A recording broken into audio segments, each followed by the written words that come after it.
Bonjour à toutes et à tous et merci de votre fidélité. Dieu nous surprendra toujours. Pourquoi?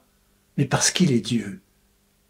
Et s'il n'est pas accueilli ici ou là, il y aura toujours quelque part sur la planète un cœur de pauvre pour l'accueillir et lui faire de la place dans son cœur.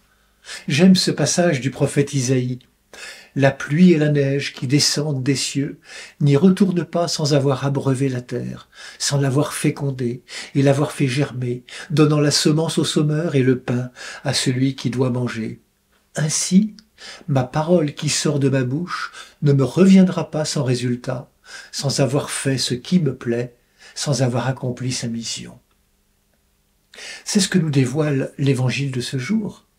L'Esprit du Seigneur souffle où il veut, il agit hors frontières, hors normes. Pour Dieu, la veuve étrangère de la ville de Sarepta et le général syrien avaient autant de prix qu'un bon Israélite.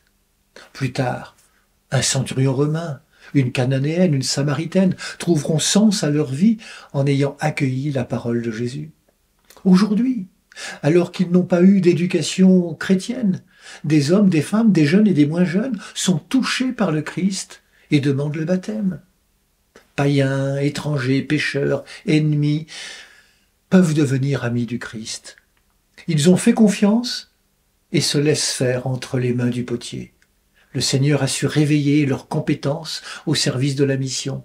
Ils ont été choisis par lui pour manifester sa bienveillance aux hommes et les femmes de tout pays, de toute langue, de toute culture. Béni soit Dieu, qui n'a aucune frontière. Les compatriotes de Jésus, les gens parmi lesquels il a grandi, restent figés sur leur passé. Ils font preuve même de violence, tandis que Jésus reste paisible au point de passer au milieu d'eux pour poursuivre son chemin. Quel contraste!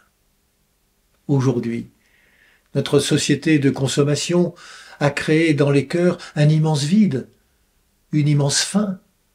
C'est là que Dieu peut venir.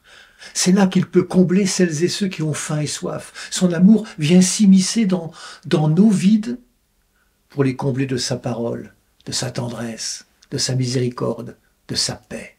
Aujourd'hui encore, Dieu peut-il nous surprendre? Pouvons-nous être réceptifs à l'inattendu de sa présence? Bonne marche vers Pâques à toutes et tous, prenez bien soin de vous et des autres.